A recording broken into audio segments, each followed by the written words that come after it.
Abra a tua Bíblia em João, o Evangelho 1:29.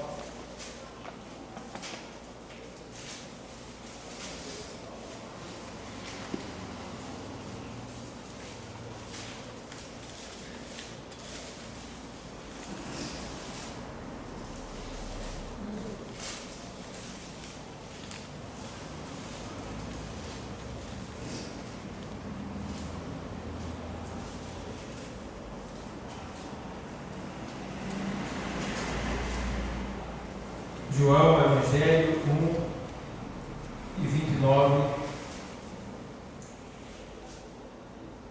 O texto sagrado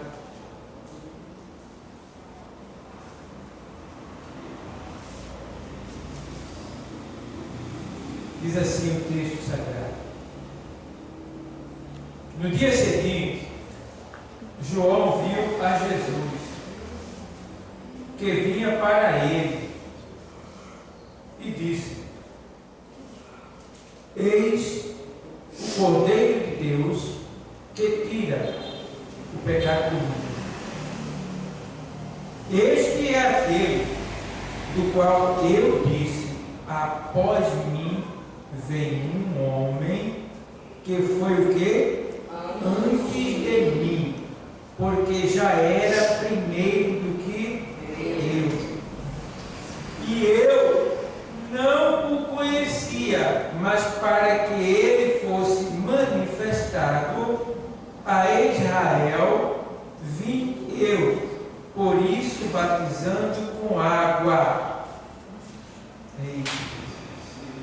E João testificou dizendo: eu vi o Espírito descer do céu como uma pomba e repousar sobre ele. E eu não o conhecia, mas o que me mandou a batizar com água, esse me disse: sobre aquele que vires descer o Espírito e sobre ele repousar, esse é o que batiza com o Espírito Santo. E eu vi e tenho testificado que este é o que? Filho de Deus. Recitar. Glória a Deus. Glória a Deus. Amados, nós hoje aqui estamos na reunião secreta com Deus. Estava com saudade, né? Então, gosto desse culto.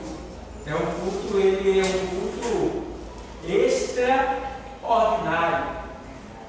O que é ordinário? É aquilo que você faz todo dia. E extra é aquilo que você nem sempre faz. Passa da conta. E a reunião secreta com Deus é um culto extraordinário. É um culto mais do que especial.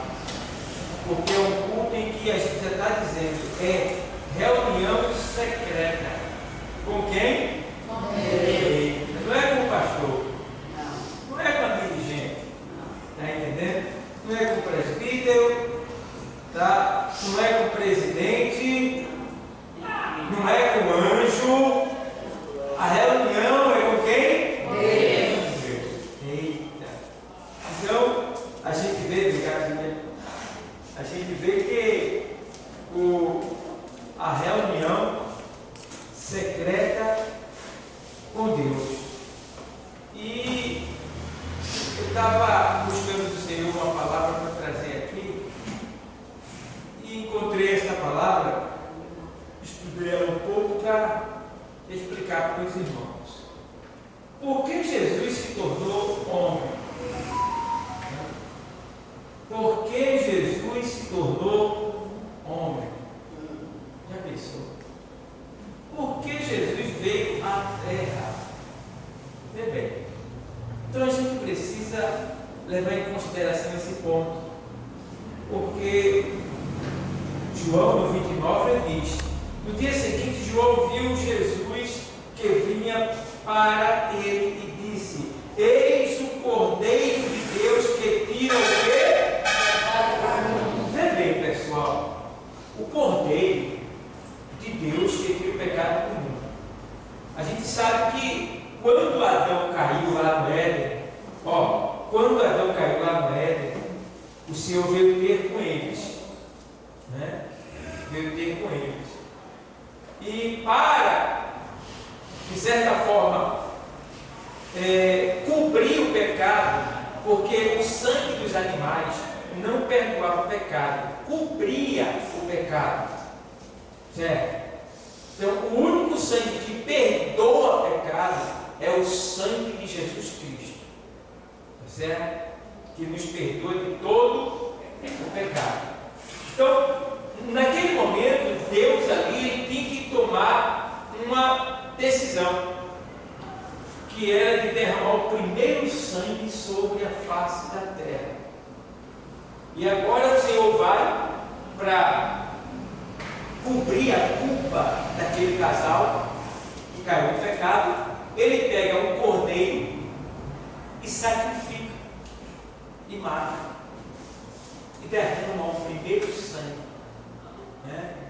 E presta aquele sacrifício para que aquele casal fosse absolvido. Senão Adão e Eva iriam para o inferno. Mas Deus cuidou para que eles fossem absolvidos em virtude do seu arrependimento, né? Para que também eles tivessem a oportunidade de viver ainda sobre a terra, mesmo sobre o efeito do pecado, né? Efeito esse danoso, porque quando Adão pecou, ele morreu 3 vezes. Olha aí, ele sofreu uma morte tripla. Ele morreu moralmente, espiritualmente e fisicamente. Morreu moralmente porque ele perdeu a moral, a autoridade que ele tinha sobre todas as coisas. Morreu moralmente. Ele morreu espiritualmente porque ele perdeu a santidade, a pureza. O espírito que estava nele saiu. Ele já não era mais santo, já não era mais puro, já conhecia o mal e o bem, já sabia o que era. E morreu fisicamente, porque eles não morriam e nem envelheciam e nem sentiam dores. Era uma vida perfeita, mas agora eles perderam. E agora ele passou a envelhecer até morrer, sentir dor, cansaço, fadiga, né? Estresse, preocupação. Pense, tudo que hoje a gente sente, ele passou a sentir. Não sentia. Veja que prejuízo, morreu 3 vezes. Então Deus vai e sacrifica ali, faz aquele sacrifício para justificar e absolver aquele casal daquela morte tripla que eles sofreram, certo? Mas o fato de Deus ter absolvido Adão pelo sangue derramado do cordeiro lá no Éden, não quer dizer que ele saia livre das consequências do pecado. Olha aí. Eles estariam sem moral ainda, os animais agora fugiram deles, né? Pelo contrário, se ele não tivesse cuidado, seriam atacados, tá? Eles estariam agora tendo que lutar contra si mesmo, como a gente hoje luta contra a gente mesmo, senão a gente não vem para a igreja, está entendendo? Senão a gente fica com raiva de A, com raiva de B, né? Quantas pessoas que deixam de vir à igreja porque não foi com a cara de A, ou porque B não me respondeu quando saudou com a paz, alguma coisa parecida, e por isso ou por aquilo a pessoa diz: não vou mais, estou bravo, não quero mais, vou sair. Entendeu? Isso é a luta interior. Isso não existia, mas acontece, né? Temos que lutar contra a gente mesmo a cada dia. E também lutar contra a morte, que todo dia nos mata, porque todo dia a gente morre, todo dia a gente morre, todo dia a gente morre. morre. Todo dia, de repente, aparece uma dor aqui, uma dor ali, uma tontura, uma gripe. Ai meu Deus, eu vou ao médico, tem que fazer um exame, está morrendo, a casa está caindo. E a gente não percebe que todo dia a gente morre. E para você perder o medo da morte, vou dar uma dica aqui boa. Para você perder o medo da morte, você tem medo de morrer, e tem crente que tem medo de morrer. Olha. Tem crente? Olha, para você perder o medo da morte, todo dia você morre. Está entendendo? E vou dizer mais. E não é só que você vai morrer todo dia, no sentido físico, mas todo dia à noite você morre totalmente. Quando você vai dormir. Por isso que a Bíblia chama a morte de sono. Entendeu? Então não tem por que temer a morte. Até porque a morte, o nosso Senhor já venceu ela. E Paulo diz assim lá em 1 Coríntios 15, 55, na sequência, ele diz assim: onde está, ó morte, a tua vitória? Onde está, ó inferno, teu aguilhão? O aguilhão do pecado, a força porque o aguilhão da morte é o pecado, e a força do pecado é a lei.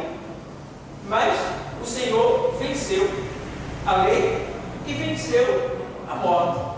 E por causa dele, hoje nós somos livres. Livres. E podemos glorificar o Senhor. Somos livres. Livres. Livres. Eu não tenho medo de nada. Agora, é claro, como ser humano, eu tenho que ficar doente. Eu tenho que ficar impossibilitado em cima de uma cama e sair que eu não quero para a minha vida. Até porque Deus não vai deixar isso acontecer comigo, porque eu sou uma vara que frutifica. E a vara que frutifica não pode ficar parada, não pode deixar de frutificar, não pode ficar suja. Porque ele diz em João 15: eu sou a videira verdadeira e meu pai é o lavrador. Toda a vara em mim que não dá fruto, eu tiro. Mas aqui dá fruto, eu limpo para que dê mais fruto. Então está doente, mas você frutifica, Deus limpa você. Deus limpa você. Está entendendo? Aí tem que vai dizer: mas pastor, mas eu ainda continuo doente, eu problema ali, mas você está de pé, está dando glória, está dando aleluia, está dizendo que Jesus é bom, está pregando o evangelho onde chega, você é um testemunho vivo, aonde passa alguém diz: olha, vai irmã, alguém está olhando para você, você nem percebe que assim, eu queria ser como ela, eu queria ter a força que ela tem. Sabe por quê? Porque a gente percebe que Deus, ele é na nossa vida. Então, irmãos, observa bem. Agora, vamos voltar lá para o texto. João diz, no dia seguinte, João viu a Jesus que vinha para ele e disse: eis o Cordeiro de Deus que tira o pecado do mundo. Tem um segredo aqui que a gente precisa entender. Por que um cordeiro? Porque Jesus ele tem que ser puro, santo, imaculado. E ele é chamado cordeiro. Alguém disse: Jesus não casou, claro, ele não casou porque ele é o cordeiro. Por isso que ele não casou. Porque o cordeiro, ele não tem relação sexual. Entendeu? Então o carneirinho, quando nasce, ele é um cordeiro. Então, até 1 ano e 1 dia, aproximadamente, ele é um cordeiro. Quando ele passa de 1 ano, 1 dia, ele já não é mais um cordeiro, porque ele passa a ter um desejo sexual. Entendeu? Então ele já não é mais cordeiro, ele passa a ser um carneiro. Entendeu? Então, Jesus ele é um cordeiro, por isso que ele não tinha desejo sexual. Entendeu? Porque o cordeiro, ele não sente desejo sexual. Então, ele é o cordeiro. E por que tem que ser um cordeiro? Porque tem que ser puro, santo e imaculado. Santo quer dizer separado, não poder ter contato. Tem que ser totalmente para Deus. Veja bem. E aí você vê que ele é o Cordeiro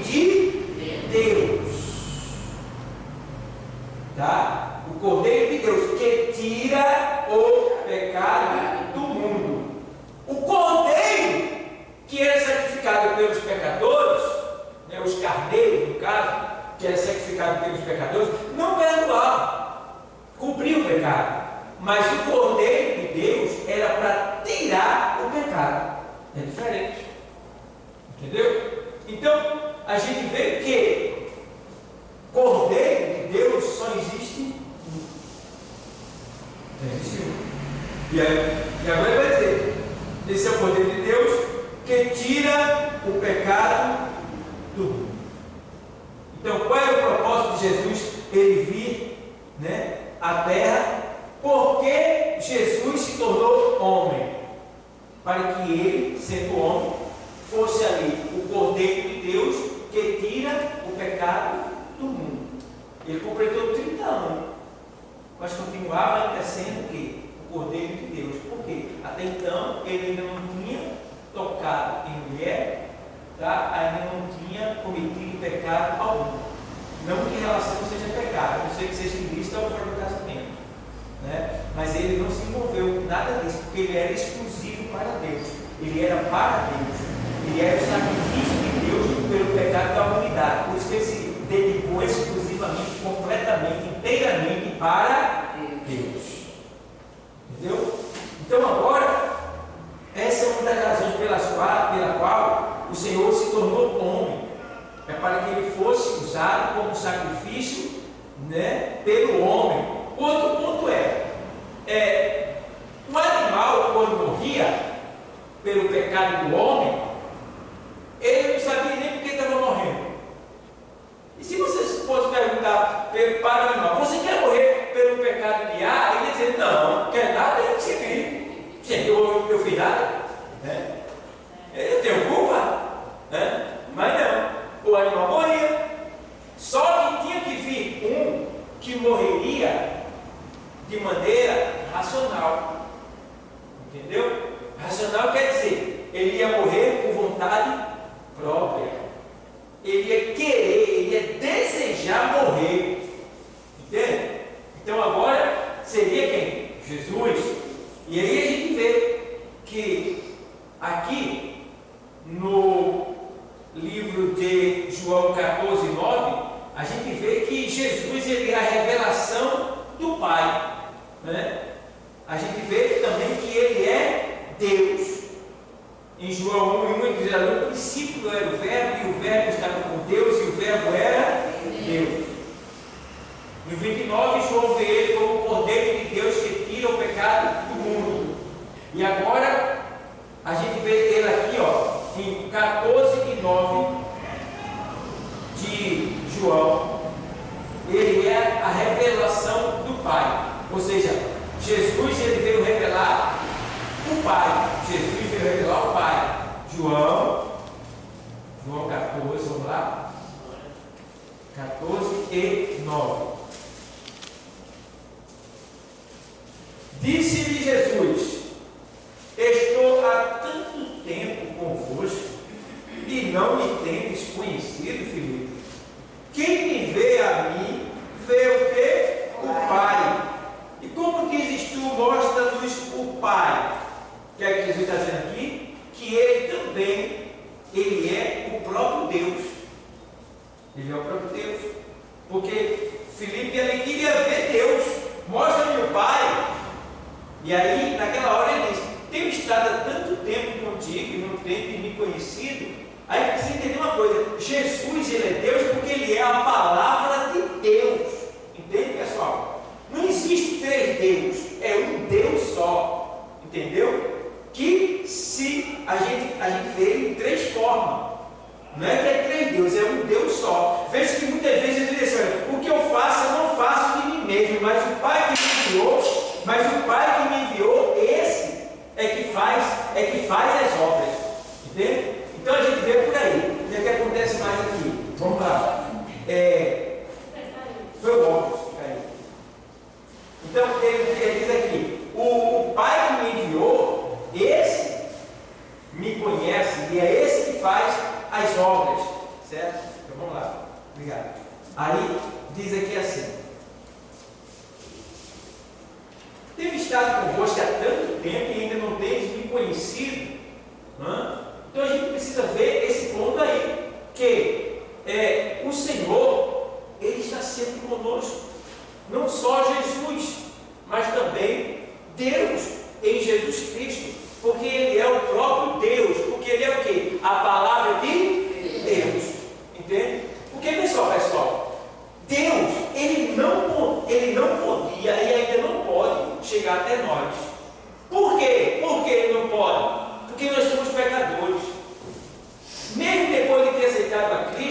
nós ainda somos pecadores. E se Deus viesse ao nosso encontro, Ele nos mataria, nós morreríamos. Então Deus, por amor a nós, Ele não veio até nós. Ele enviou o quê? A sua palavra e o seu Espírito. Entende? Agora, onde é que está Deus, pastor? Está muito longe daqui. Ele não está no céu. Ele está além dos céus, em um lugar inacessível, onde nada pode chegar lá. Nada. Só duas coisas chegam lá: o Espírito Santo e Jesus Cristo. Só essas duas pessoas que chegam lá aonde Deus está, porque eles é que formam Deus. Quem está entendendo? Está entendendo, amém? Amém. Se você não entendeu, quando você faz assim com o dedinho, eu escuto você. Você pode perguntar. Tá bom? Pode perguntar se tiver dúvida do que eu falar. Tá? É culto hoje, a gente precisa explicar. Tá bom? Então, vamos lá. Então, Jesus também ele é o Pai. Tá certo? Por quê? Jesus não faz nada de si mesmo. Tudo que ele faz, ele é a palavra de Deus. Ele está fazendo porque foi Deus que mandou ele fazer. Porque ele não é a palavra. Então, quando Deus fala, aparece quem? Jesus. E quando Jesus aparece, quem age é quem? O Espírito Santo de Deus. Entendeu? Porque o Espírito Santo é o responsável por toda a vida que existe. Pode ver que no princípio que o Deus dos céus é terra. E a terra sem forma vazia. E havia trevas sobre a face das águas. E o Espírito de Deus se movia, né? E havia trevas, né? Ali, né? E o Espírito de Deus se movia sobre a face das águas. E disse Deus: haja. E aí o Espírito ia, entendeu? Então o Espírito é que é responsável por toda forma de vida existente, depois da verbalização da palavra que Deus fala. Está dando para entender agora? A Trindade agora está dando para entender? Deus fala, aparece Jesus e o Espírito Santo age. Então ele não age separadamente. Não pode, não tem como, porque os três é um só. Entendeu? Então é Deus falando, Jesus aparecendo e o Espírito Santo fazendo. Amém? Amém. E aí a gente vê também aqui, ó. A gente vê também aqui que Jesus ele veio revelar o Pai. Então está aí o Pai. Quando ele diz: olha, tenho estado convosco há tanto tempo e ainda não tenho me conhecido. Então Jesus também é o Pai. Por que ele é o Pai? Vamos ver se vocês aprenderam. Por que Jesus é o Pai? Também. Porque ele é o quê? A palavra de Deus. Certo? Então vamos lá. E aí a gente vê também que por que Jesus se tornou homem? E aí a gente vê que ele se tornou-se homem para mostrar o que o ser humano deveria ser. 1 Pedro 2:21.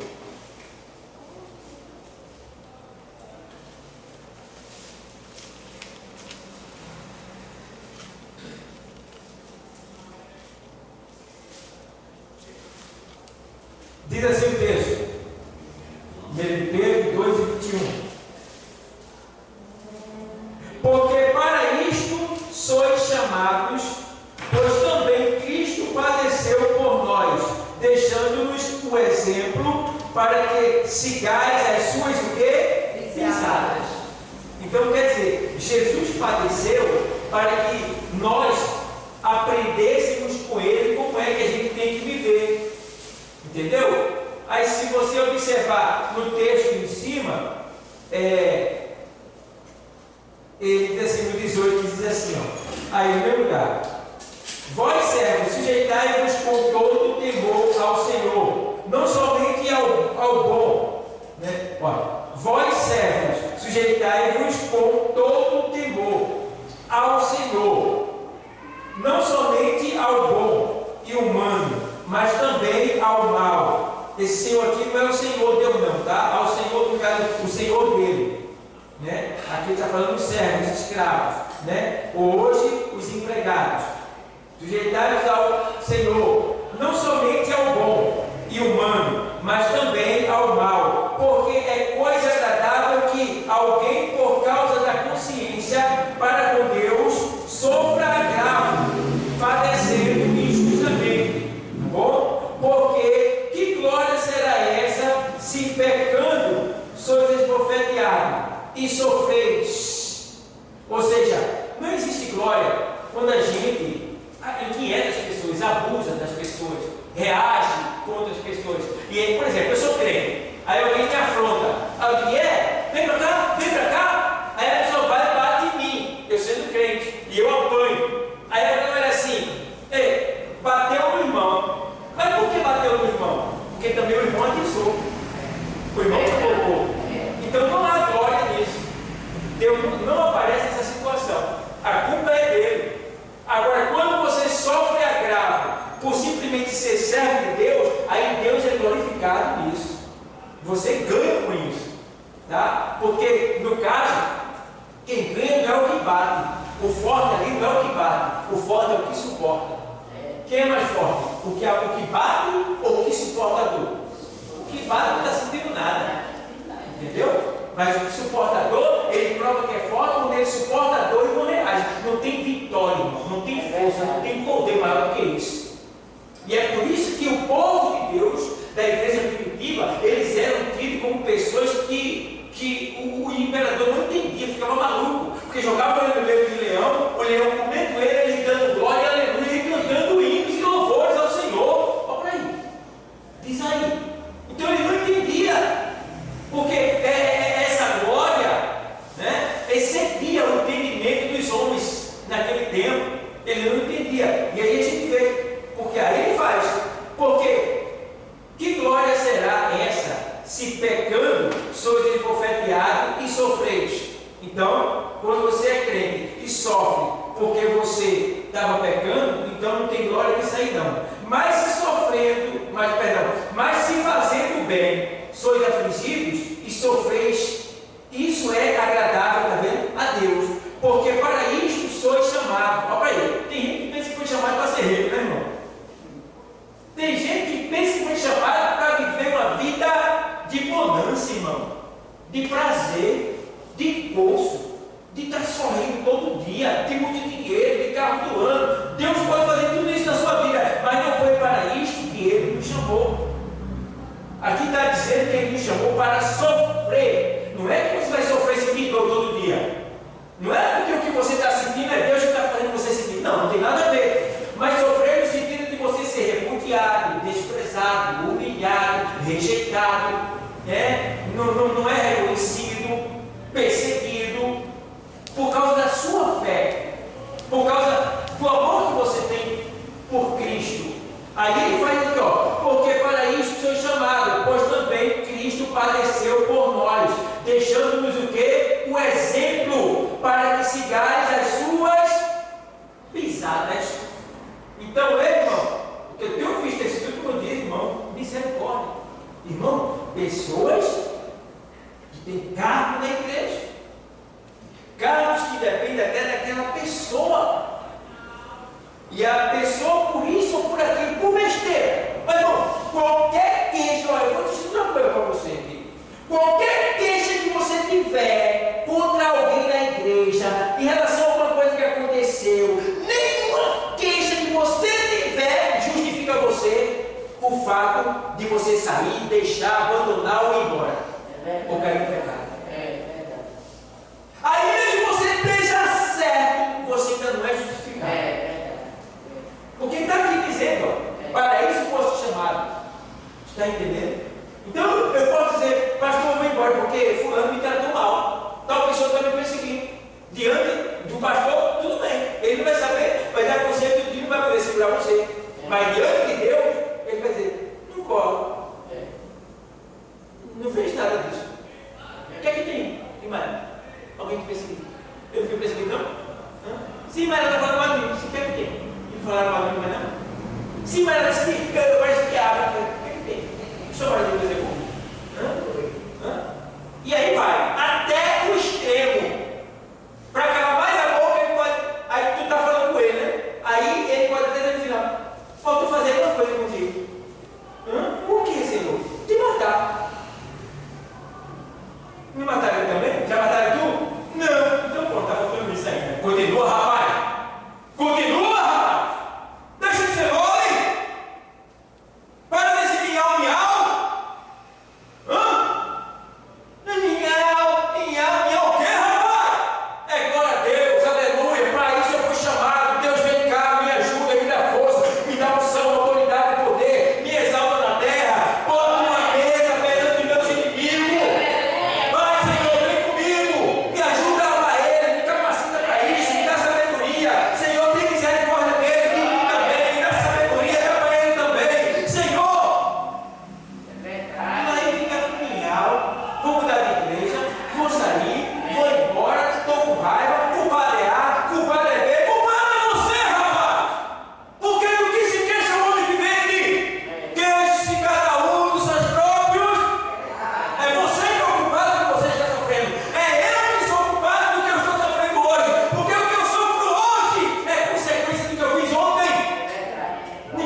dar mais para o Senhor? Precisamos andar aí, ó, nas pisadas dele. Nas pisadas dele. E as pisadas dele vai fazer com que você pise na pisada que ele levou um tapa, na pisada que ele foi criticado, na pisada que ele foi perseguido, na pisada que ele foi ali sentiu dor, na pisada que ele foi crucificado, mas também na pisada que ele foi exaltado para sempre.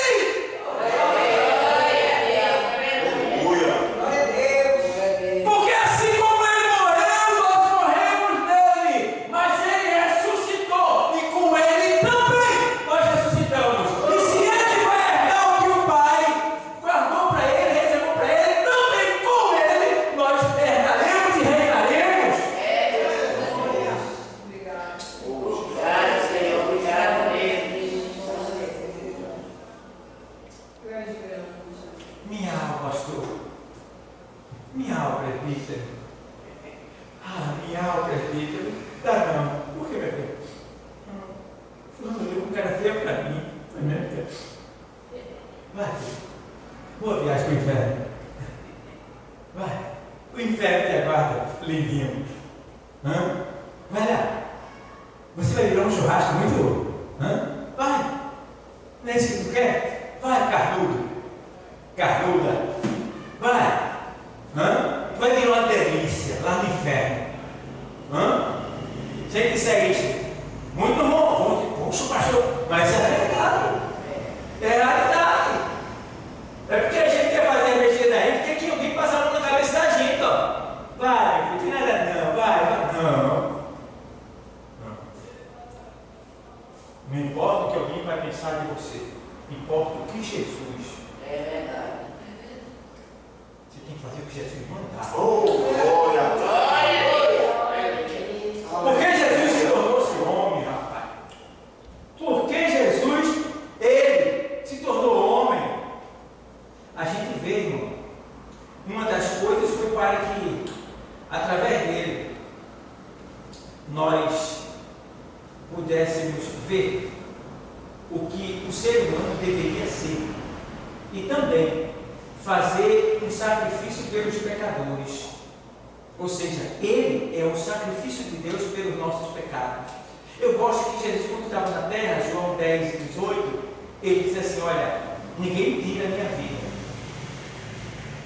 Irmão, tem coisas que a gente está fazendo para Deus, ou seja, que a gente quer fazer para Deus, ou que a gente até faz para Deus, que a gente pensa que Deus está se agradando. É para Deus, mas Deus não está se agradando.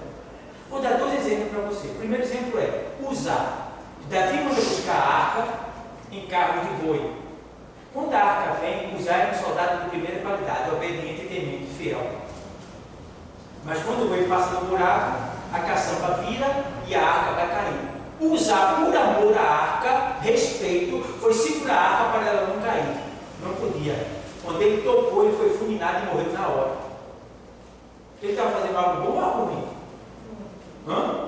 Algo bom. Zelando pelo que é do Senhor. Mas deu um queijo, matou na hora. Depois, Davi veio entender que a forma que ele estava trabalhando não era a forma que Deus queria que ele trabalhasse. Estava errado. Não era para vir carro e boi. Era para o sacerdote e os levitas ir buscar e trazer. Era para ser trazido num ombro, com todas as cerimônias levitas. Mas foi errado. E por causa disso, a gente morreu. Tem hora que ele está fazendo algo para Deus que diz que está agradando a ele. É para ele? É. Mas não está agradando a ele. Ele não quer. Se eu disser assim, eu vou morrer, você entrega aos gentios e vão se andar, vão me derrotar comigo e até me matar, me crucificar. Aí Pedro diz: pô, Senhor, não deixa não. Vai não, Senhor. Ó, isso é bom ou é ruim? É bom, para ele é bom. Ele não queria que o mestre fosse o quê? Morrer, ser maltratado, pisado pelos ímpios. Olha, claro. Quem vai querer? Jesus tão bonzinho. Não, Senhor. Vai não, Senhor. Vai não. Você olha para ele assim, não ele, mas por trás dele estava quem? Satanás querendo isso. Porque se o Senhor não vai, como nós saímos hoje? E aí ele diz: para trás de mim, Satanás, que me serve do escândalo. e que não entende as coisas de Deus e só as coisas dos homens. Ó, na hora Pedro ficou assim, como quem diz assim, eu tenho Satanás? Ele não falou nada. Mas se fosse eu, ele dizia isso, né? Você vai lá e diz assim, pastor, eu quero vir lá uma falsa profecia lá para mim. Eu digo, está repreendido Satanás. Aí você vai dizer que eu sou Satanás. Não, estou repreendendo Satanás. Você não é Satanás já. Entendeu? Então, na hora ele repreende ali. Porque quem gostava disso, quem queria isso, era Satanás. Que Jesus não morresse na cruz pelos nossos pecados. Tem gente que é assim, né? O Satanás estava feliz que só porque ele estava crucificado ali, ele estava feliz. Quem foi que disse isso, rapaz? Satanás estava com uma dor de cabeça, arrancando cabelo da cabeça, sempre tem cabelo. Ele estava todinho, ele estava agoniado, todo o inferno estava agoniado. Por quê? Satanás estava sendo nocauteado. Nocauteado, sem Jesus usar o braço, com os braços abertos. Jesus estava nocauteando Satanás. E Satanás endoidou. Não consegui de jeito nenhum. Fiz de tudo. Fiz de tudo, tem todo lado. Gente olhava para o lado desta aí. Tu não é o rei, tu não é o filho do rei, tu não é o Messias, desce aí. Outro passar dele. Coitado. Ele fez ser lá embaixo, assim, ó. Aí ele achou uma versão que tinha dois ladrões. Um já estava arrependido. Quando você está arrependido, o diabo não pode prevalecer em você. Vai ter que sair. Jesus ele tem que entrar nessa hora. Mas tem um que não estava. Aí o diabo precisa aqui, entra nele. Entra nele. Entra nele. Vai para Jesus. Tu vais ver Cristo. Desce daí, tira nós e nós queremos em ti. Ó. Aí do outro lado arrependido diz: rapaz, nem tu sofrendo a mesmo tipo de condenação tens temor de Deus. Nós, em verdade, merecemos os nossos feitos. Fizeram que a gente fizesse, fosse digno disso. Mas isso daí, nenhum mal fez. Glória! E agora ele exalta: Senhor, ó, aí, o ladrão foi mais fiel do que o sumo sacerdote, do que os sacerdotes, de que muitos que estavam com ele, que foram curados por ele, abençoados por ele. O ladrão estava ali. Senhor, ó, aí, exaltou: Senhor, lembra-te de mim. Quer dizer, ele estava morrendo, mas ele sabia que tinha uma vida após a morte. Não estava morrendo totalmente. Depois de ali tinha outra vida. Lembra-te de mim, olha para ele. Quando entraram no teu reino. Pronto, agora arrebentou mesmo, botou ele lá em cima, chamou ele de rei.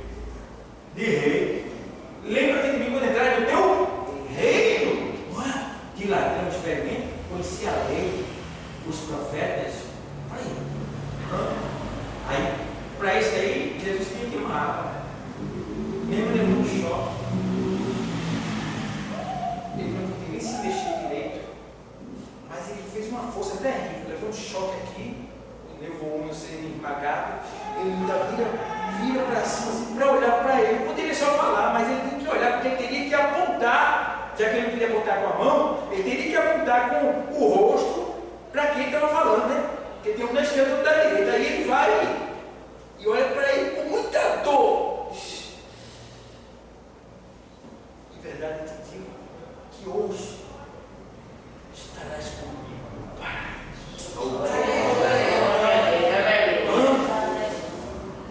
Eita! Hoje! Hoje! Ele estava dizendo: nós dois vai morrer. Nós dois vai morrer. Mas a gente não vai morrer. A gente está passando, descendo junto para o paraíso. Coisa linda, né, irmão? Então, ele se fez homem para tudo isso, irmão. O outro ponto é que eu estou estudando muito sobre isso. Claro, já é secretário, é claro, eu não sabia, mas aprendi. E entender que quando Satanás ele pecou, né? Aonde aconteceu o primeiro pecado? Aonde foi? No céu. No céu. No céu. O primeiro pecado foi lá. Entendeu? Agora, o primeiro pecado aconteceu no céu. Mas que céu? Porque não tem só um céu. Paulo chegou aí no terceiro céu. Os judeus e os muçulmanos acreditam que existem 7 céus. Né? Eu acredito que existem até mais. Mas vamos parar no 7. E acima de todos os céus, seja 7 ou seja 10, existe o céu dos céus. E acima do céu dos céus, muito além, está a morada de Deus, que fica lá depois do Orion. E a morada de Deus é um lugar tão longe, tão distante, que nada chega lá. Como eu já falei, só 2 coisas chegam lá: o Espírito Santo e a palavra já está lá, e o Espírito Santo vai lá constantemente. Ele está aqui e vai lá, está aqui e vai lá. É por isso que vem a responsabilidade do Espírito Santo. Se nada chega lá onde Deus está, a Bíblia diz lá em Coríntios que o Espírito de Deus, ele penetra as profundezas de Deus. Então a nossa oração, ela não chegaria lá, até porque existe uma grande nuvem de demônio no ar para impedir a nossa oração chegar lá. Mas aí o Espírito Santo, ele pega o que a gente realmente precisa e necessita e leva para Deus, dentro de Deus, vai dar e coloca dentro de Deus o nosso desejo, a nossa vontade, o nosso arrependimento, o que a gente realmente precisa. Né? E aí a gente vê que o que acontece agora? Satanás pecou. Quando Satanás pecou, o céu se tornou-se impuro. O céu se tornou-se impuro. Então o céu era a mesma coisa da terra, estava com a mesma ceboseira. O que tinha na terra tinha no céu. O céu estava impuro. Só que quando Satanás pega e torna o céu impuro, o céu que ele tornou impuro não era o céu de Deus, era o céu habitação dos homens. Era o céu habitação dos anjos. Os anjos, foi lá que ele pegou Satanás. Não ofendeu Deus, porque Deus está muito distante de lá. E se Deus estivesse lá, ele morria, porque a glória de Deus não aceita o pecado, ela consome o pecado. Entendeu? Aí Deus ia fulminar até suas criaturas. Então de lá, Deus dá ordem para que os próprios anjos expulsem Satanás. E houve uma guerra, e a Bíblia diz em Apocalipse que eles o venceram pelo sangue do Cordeiro. Veja, naquele tempo, onde Jesus vinha na terra, ele já havia sido morto. Porque João, quando olha no Apocalipse, ele dizia: eu vi o Cordeiro como havendo sido morto na eternidade. Então, quando vier acontecer aqui, já tinha acontecido lá, porque precisava de acontecer lá, para que através disso aí, desse sacrifício, os anjos tivessem o poder de mandar para baixo todo o exército de Satanás, que é a terça parte do céu. É muito anjo, é muito demônio. Entendeu? E agora o que acontece? Eles são lançados para baixo. E aí é que vem essa parte que Jesus agora teria que tomar a frente para limpar o céu e limpar a gente. Pecado no céu e pecado na terra no homem. Deus teria que limpar. Quem é que vai fazer essa limpeza agora? Jesus. Jesus vem e cumpre com toda a ordenança, todo o sacrifício, tudo que tem que ser feito. Aí é por isso, irmão, que muita gente não entende, não sabe. Quando ele ressuscita, quem está lá perto dele que veio ressuscitar primeiro é quem? Quem primeiro veio é quem? Quem lembra? Maria. Mas quando Maria vê ele, o que é que ele diz para ela? Quem lembra? Ele diz: não me detenha. Em outras partes diz assim: não me toques, porque ainda não subi para o Pai. Como é isso? Então, por que ela não poderia tocar ele? Porque senão ele ia se tornar impuro. Ele ainda não tinha completado a obra da purificação dos céus. Então ele teria que ressuscitar, subir aos céus, purificar o céu e descer. E agora se encontrar com Pedro e os demais. Eita glória! A purificação dos céus. Está aqui em Hebreus, capítulo 3. Tem um texto aqui, parece que é no 10, não sabe se é o 9 ou o 10, se é o 9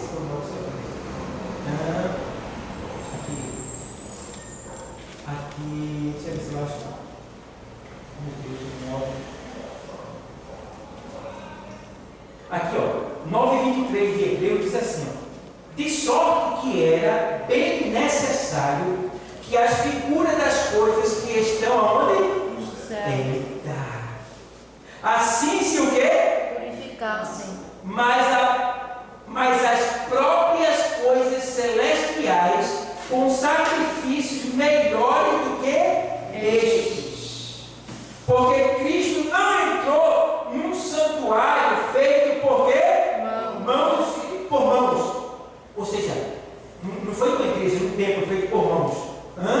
Feito por mãos. Aí ele faz aqui, feito por mãos, né? Figura, de sorte que era bem necessário que a figura das coisas que estão no céu assim se purificasse, mas as próprias coisas celestial com sacrifício melhor do que estes, porque Cristo não entrou num santuário feito por mãos, figura do verdadeiro, porém no mesmo céu, para agora comparecer por nós perante a face de Deus, e nem também para si mesmo se oferecer muitas vezes, como o sumo sacerdote cada ano entra no santuário com sangue alheio. De outra maneira, necessário lhe fora padecer muitas vezes desde a fundação do mundo, mas agora, na consumação dos séculos, uma vez se manifestou para aniquilar o pecado pelo sacrifício de quê? De si mesmo. Então, ele purificou todas as coisas. Aí vem, é por isso que o sangue de Jesus Cristo nos purifica de todo pecado. Então veja, o trabalho de Deus para que a gente fosse liberto, para que o céu fosse purificado, para que tudo voltasse a ser como era antes. Vê? Entendeu? Então a gente precisa, pessoal, reconhecer isso daí, valorizar tudo isso, procurar ser melhor e entender que nenhuma queixa que você fizer ao pastor justifica você sair. Nenhuma queixa que você fizer ao presbítero justifica você deixar a sua posição. Não. Tipo, eu estava conversando com Deus disse, não adianta. A pessoa pode chegar e dizer assim, apanhou na cara, ainda não é motivo para sair e ir embora. Porque Jesus me apanhou. Ou seja, tudo que acontecer com você, até a morte, Jesus passou. Então a gente não é momento nenhum para sair. Porque a gente poderia dizer assim, Senhor, tu está mandando eu me acreditar, porque tu passou por isso. Mas tudo que a gente sofrer, ele já sofreu primeiro e venceu. Por isso ele tem autoridade para dizer, fique no seu lugar. Não saia de onde você está. Permaneça, porque é daí que você vem para aqui, os céus. Entende? Então, sem argumento, sem queixa, sem mimimi, sem marmaio, fica no teu lugar. Sofre as consequências como um bom soldado de Cristo, porque aquele que foi chamado não se deve deixar embaraçar por negócios dessa vida, a fim de agradar aquele que o alistou para o quê? Para o quê? Quem lembra? Para a guerra. 2 Timóteo 2, 1 na sequência. Você está numa guerra, foi alistado para uma guerra. Irmão, que guerra tem pai? Tem não, irmão. É guerra todo dia que a gente sofre. Todo dia. É guerra interior, é guerra exterior, é guerra de todo lado. Mas o Senhor nos dá vitória em todas as guerras que a gente sofre. Não é isso mesmo? Então, fica aí, entendendo, porém, que tudo isso aconteceu. Agora a gente pode sentir, ficar leve, porque agora ele está voltando para nos buscar e nos levar. Eu entendi. Por isso é que quem morria não ia para o céu, ia para o Hades, porque embaixo tinha o selo de Abraão e o Hades. Mas ambos eram chamados de Hades, porque estavam no centro da terra, então eram chamados de cova. Então, todos que morriam esperando Cristo iam para o Hades, ou selo de Abraão, que ficava acima do Hades, embaixo. Tá? E aí, eles ficavam lá por quê? Porque não podiam ir para o céu. Porque eles morreram em santidade, acreditando na promessa de Deus, que haveria de vir o Messias. Então eles iam para baixo. Aí, quando Jesus morre, ele desce para quê? Para justificar, dizer eu sou aquele que havia de vir. E quando